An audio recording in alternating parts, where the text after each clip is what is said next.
All right, welcome everyone. Thank you so much for joining us here today.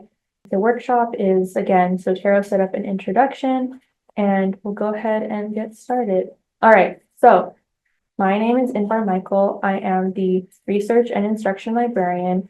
I help a lot with providing one-on-one consultations. So if anyone has any questions on how to do a certain part of their research, like searching in library databases, things like that, I'm here to help. We also, as research and instruction librarians at Waters Library, provide instructions in different classrooms and workshops just like this. To contact me, there is two ways. One way that you see right here, that's camuc.edu/askwaters. That sends a general message to all the librarians and one of us will pick it up. And then if you wanted to contact me directly, you can email me at inbar.michael@camuc.edu. If you have any questions about Zotero, that's a great way to contact me. All right. So going through the objectives, what we're going to go over today, I'm going to start with a little intro to what Zotero is, just discussing a little bit about some basic features and just its purpose. We'll go into how to download Zotero and all of its components, and then we'll end with discussing the organizational features in the Zotero application. There's going to be a part 2 to Zotero, which will go more into actually saving citations into Zotero, as well as integrating those citations into your research. That will be on March 4th at 2 p.m. I'll mention this again at the end, but please feel free to sign up for that as well. All right, so what is Zotero? Zotero is a free open source citation manager, and it allows you to keep all your citations in one location.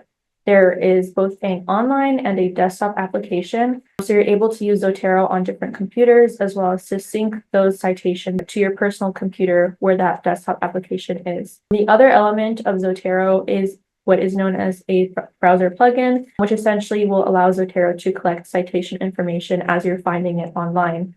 When it comes to syncing and storage the information for the citations, it's free, it's unlimited. However, there would be a capacity of 300 megabytes for storing attached files. Like, so if you want to download PDFs of the citations, like of the full article that's attached to the citation, that will take up space. And when you were to hit that capacity, you would no longer be able to sync those attached files. However, you will still be able to continue syncing your citations.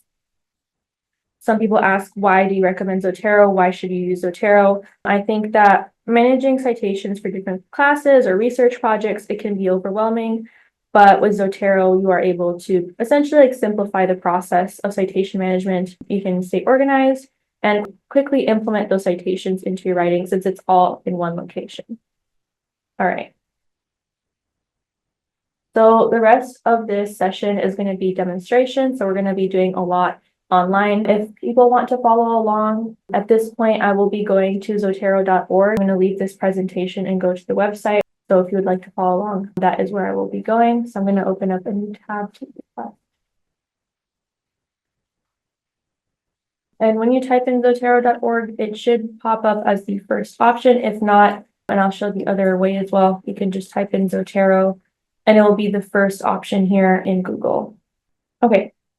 So first things first, in order to be able to view the online library that you would have, as well as to sync your citations, you'll need to create an account with Zotero.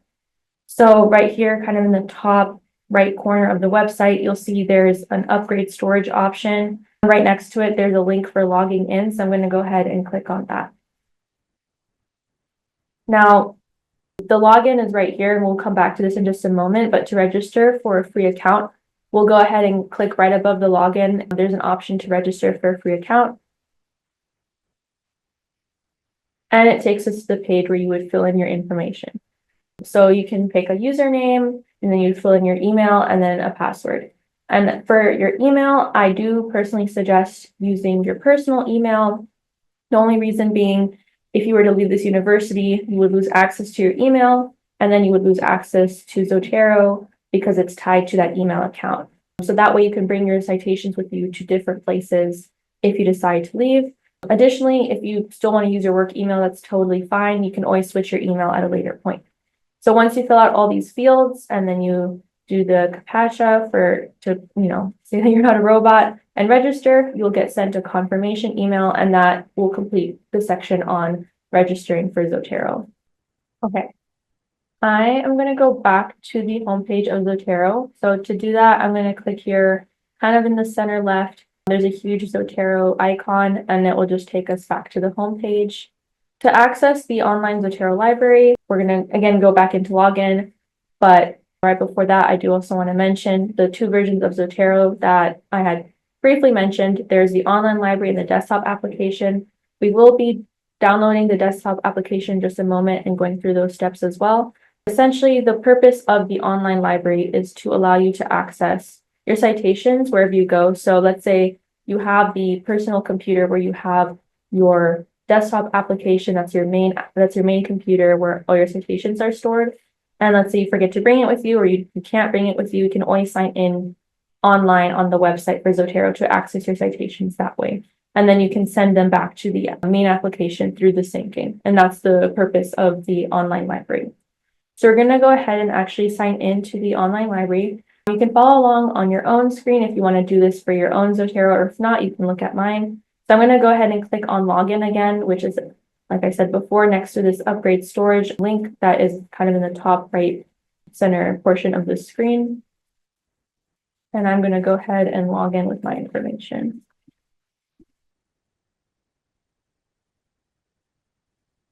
So once you're signed in, it should automatically show you your quote unquote library. It will say up here, kind of in the center, the top center of the screen, web library. That's what we're looking at right now.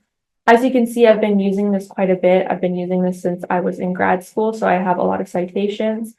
We're going to go through the features more in depth in a couple of minutes when we look at the actual desktop application. However, the web library and the desktop application look more or less the same. So I'm just going to point out a couple of things here, but we'll go more in depth once we actually download the desktop version. So on the left-hand side here, we have a couple of folders. You'll have to create your own to see this, but this is where you would access all your different collections. In the bottom left-hand corner here are a lot of tags. These are how you can organize your collections. Again, we'll talk a little bit more about how you would do that. I just wanted to give a little brief overview of what the online library looks like. And then in the center here, of course, are all the citations with the title, creator, date, and any sort of attachments. And that's just kind of like a little bit of how it will look like when you sign in online. We're going to actually now jump back again to the homepage of Zotero. So again, I'll be clicking on the very left-hand side here on the Zotero icon. It's in the top left corner. So now that we're back on the homepage, there's this big red button right in the middle of the screen. We're going to click on this in order to start the downloading of the desktop application as well as the browser plugin. And I just want to let everyone know that for the desktop version, it will work on Mac, Windows, Linux, and iOS systems. So just be aware that those are the systems that Zotero is compatible with. Okay. So Zotero will automatically detect what browser you're on as well as the system that your computer runs on. So in my case, it's Windows, and it recognizes that I'm on Chrome. So on the left-hand side, this is the download option for the actual desktop application. I will not be downloading it again just because I already have it. But at this point, if you haven't done so already, you can go ahead and click download and follow the steps to open up the application on your computer. And then on the right-hand side, this is the browser plugin, also known as the Zotero connector. This specifically works with Chrome, Safari, Edge, and there's one more, Firefox. Those are the 4 browsers that works with. So make sure that you're using one of those in order to download the Zotero connector.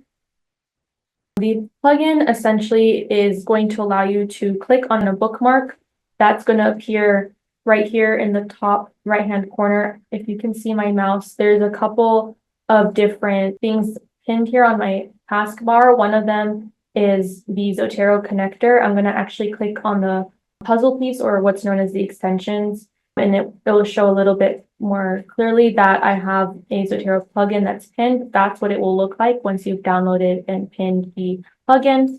The purpose of it is just to help you clip citations and then sync them with your desktop library. This is going to be the fastest and easiest way to save your citations.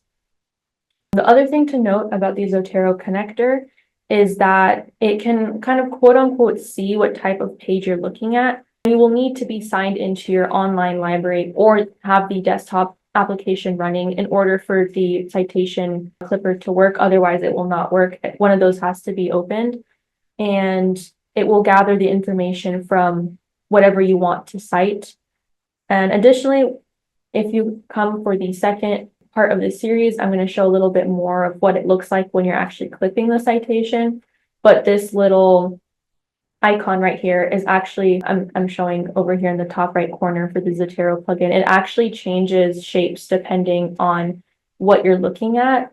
So actually, let me show you, because I think it does work within Zotero too. I'm going to open up the web library and show you how that looks. I believe it will change. Okay, I don't know if you've noticed, but it was like a little gray file. Now it's a Manila folder. So it's recognizing that I have multiple citations here. So that's kind of what I meant by how it will change icons depending on how it reads the page that you're looking at. So that's like a neat little feature I like to point out as well.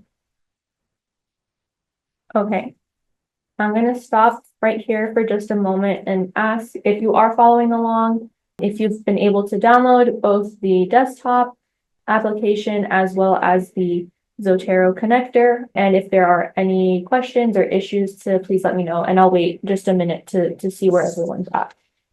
Question in chat. It says, just to be clear, we need to download both items on the screen. Oh, yes, great question. Yes, you'll need to download both items on the screen. One is going to be the desktop application, which it's going to look exactly like this screen. So this is the online library that we're looking at right now. It's going to be a desktop actual physical application version of this. And then the other download option is the connector. That's going to be the browser plugin that shows up in your browser of choice. And that's what you would use to clip the different citations from whatever database or OneSearch or even any online website that you're looking at. So they serve two different purposes. Did that answer your question? Great, awesome.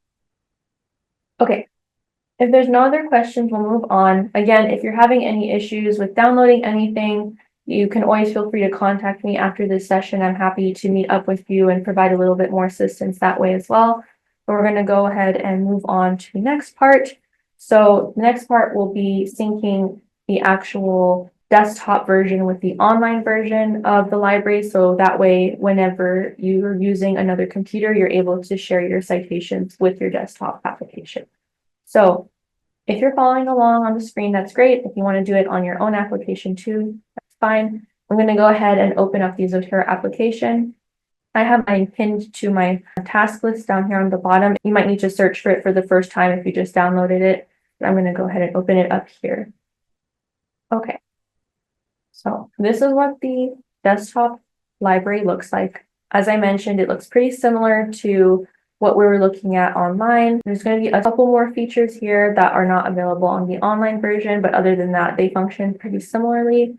So in order to sync your desktop application with your online library, what we'll need to do is, and this is going to look a little bit different for Windows versus Mac. So I'm going to explain both. So if you have either one, you'll be able to do this. On Windows, we're going to click on the edit option right here in the top left corner. And we're going to scroll down to settings. And then for me, it jumps already to sync. It might be set on general, so you'll need to click on sync.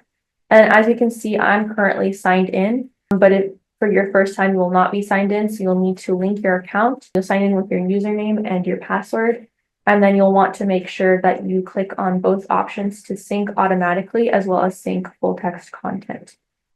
If you're on a MacBook, you'll need to click on the Zotero option that's going to appear above it's not in the application like it is on Windows. It's on the very top bar of your MacBook in the top left corner. It will appear next to the Apple logo. And then you'll want to click on settings, and then you'll click on sync. And then same as with the Windows, you'll log in with your username and password and click both of these options here to sync automatically and sync the full text content. And I'll give just a moment for that as well and wait for any questions. And just so everyone knows, like I mentioned in the beginning, but I just want to reiterate, that with syncing, it's free. There's no data limit, so you don't have to worry about syncing a lot. Like if you were to do a literature review and running out of space, that's only if you are syncing PDFs as well. There will be a limit to that. Otherwise, you can do as many citations as you want.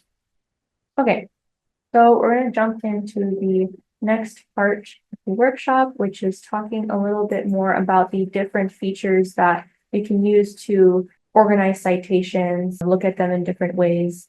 So there are, first of all, what I had shown a little bit in the beginning when we were looking at the web library. Here on the left-hand side, you'll see I have some folders. These are known as collections. To make a new collection, right here in the top left-hand side, there's this little folder icon. When you hover over it, it says new collection. I'm going to click on that and it pops up with this little screen. And so you can create a new folder. I'm just going to create one now for us here. And you can also select where you want it to go into. I'm just going to have it go into my general library and then create that collection. And now if we look on the left-hand side again, you'll see that I have a new folder titled Zotero Workshop. You can also create sub-collections within your collection. So I'm going to go ahead and go to the collection that I have right above, which is for when I was studying for my degree. I actually organized them by year and then what classes that I had within those years. You can get as specific as you like. You can organize it in different ways. That's how I chose to organize my citations for school. Another thing that you can organize your citations by, I'm going to click out of the Zotero Workshop folder and into my general library folder here, which has all my citations. Right here in the top, it's like a thin line, but you'll see there's a title, creator, and a little clip, which just is for attachments. If you click with the right side of your mouse, and I think if you have like a keypad, you can click on the right side as well. Just on any of these, what will come up is this list. And what this is essentially different customizations that you can add for how you want to view your citation. So let's say I want to also see the date of the citation when it was published. I can click on that and then it will pop up with another column that shows me all the different dates for these citations. Additionally, you can actually arrange these in different ways too. Let's say for title, I wanted it to be in alphabetical order from A to Z. I just need to click on the title section here. And it does it both by numerical and alphabetical. So all my numbers are here at the top and then further down, it's in the A's. And then when you scroll down, it's in alphabetical order. You can do the same with creator. And then with date, you can also have it rearranged by date. So I'll click on it to show you that. So right now it's from the most recent going down to older publications. You can have it go vice versa. So these are just a couple of different ways that you can organize the citations in the main library, not even within your sub collections, but just to kind of get a look at the citations in a couple different ways through that. Next couple of organizational features are going to be within an actual citation. I know we haven't downloaded any sort of citation together yet, so if you want to follow along on my screen, that's totally fine. I'm going to go ahead and just select a article here just to kind of show a couple of the features. So right here on the right-hand side, you'll see all the citation information. We'll talk a little bit more about this next time, but as always, whenever you download a citation, you need to double check it on your own as well. Computers will gather information, but it's not always accurate. So you want to make sure that you're double checking what the computer has created. But some of the tools here, so we're going to scroll down here within this information section. And as we go down for this particular citation, it also pulled an abstract and a PDF, which we'll look at in just a moment. But the first thing that I want to point out here is this tag section. So I actually didn't add these tags. Sometimes when you pull citations, they will pull the tags that are associated with that citation. It could be, for example, keywords that they pull and put into this tag section. However, you can also add your own tags. So let's say I want to add my own tag. I'm just going to do a very general one. Information needs, that's already one I have here, which is perfect. And this is in the bottom right-hand corner. Sorry, just to make sure everyone knows where I'm looking at right now. And then I would click enter and it would add it as a new tag. This is a great way to organize different citations. Let's say you have a couple that fall under a certain theme that you want to be able to access quickly. What's great about these tags is if we now go over here to the left-hand side of my screen in the bottom corner, you'll see a bunch of words. These are actually all tags. Most of these have been pulled from citations that I downloaded, but in the very bottom here, there is this filter tag section that I can actually type in the tag that I want to find. So I want to look at information needs, and there it is, the second option. I can click on that, and then it will show me all the citations that have been grouped together under that particular tag. So that's one way that you can organize your citations in order to view them all at once, depending on if they're grouped together based on a certain topic. To exit out of this, you'll just need to click again on the information needs tag, and then it will bring you back to all of the citations that you have that are ungrouped. Another way to organize, or more so kind of help you keep track of your citations and what they're about, is if we scroll up a little bit, again on the right-hand side here where all the information is for the citation, there is right below the PDF, there's this notes section right here.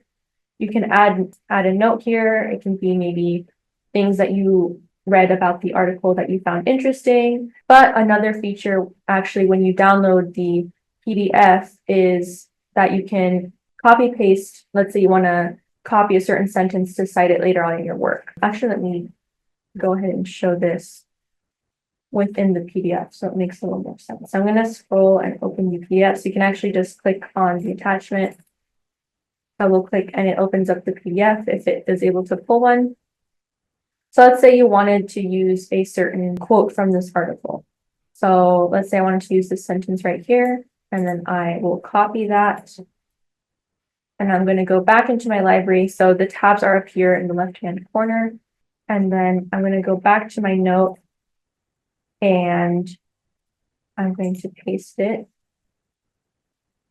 So it recognizes that I had copied it from the article, and it actually will generate a citation for us based on the page that we pulled that quote from. So that's like a nice little neat way that if you want to use quotes from it in the future, it will already generate a citation for you to use in your writing later on from the particular page, so you don't have to go look through the article again later on.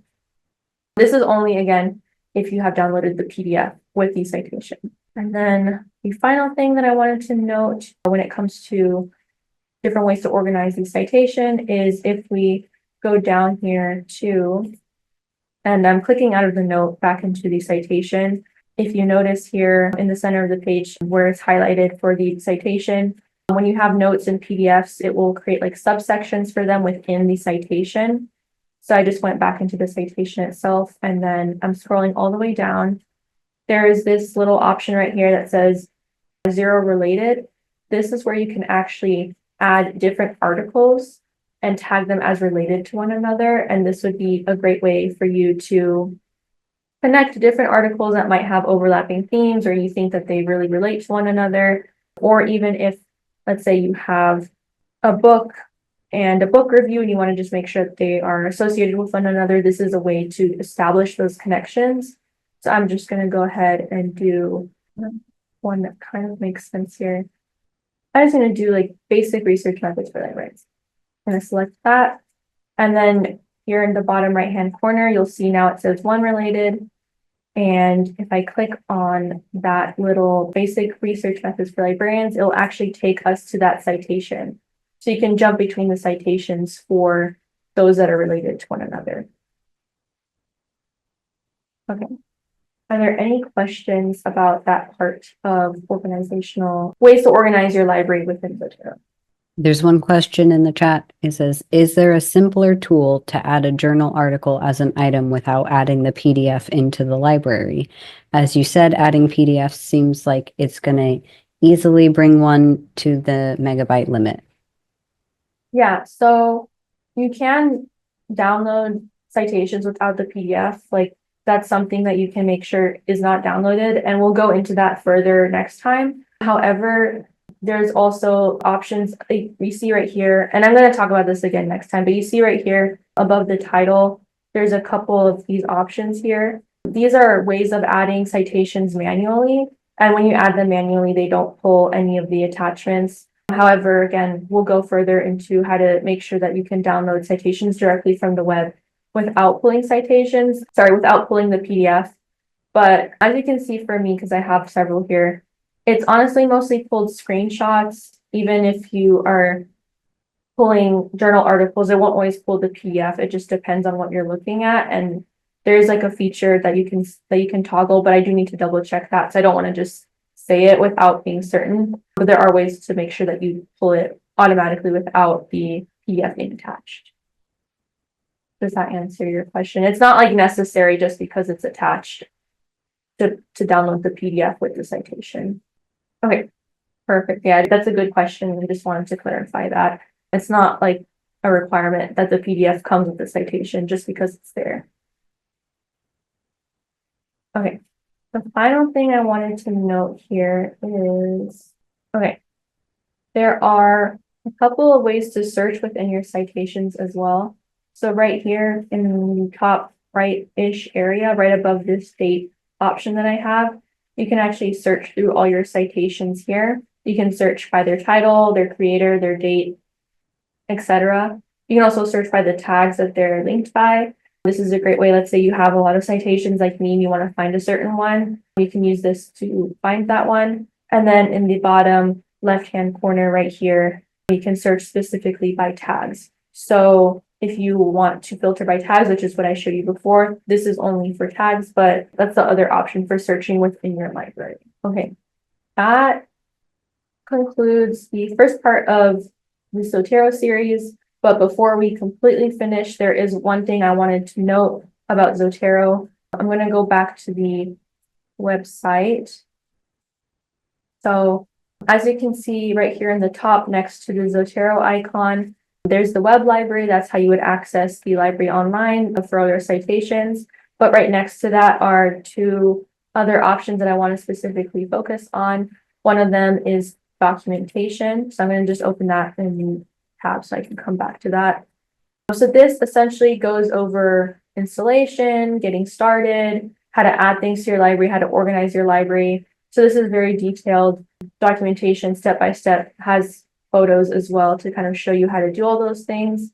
So if you have any confusions, you can always check out this documentation section. The other thing I want to point out is the forums, which is right next to this documentation icon right here.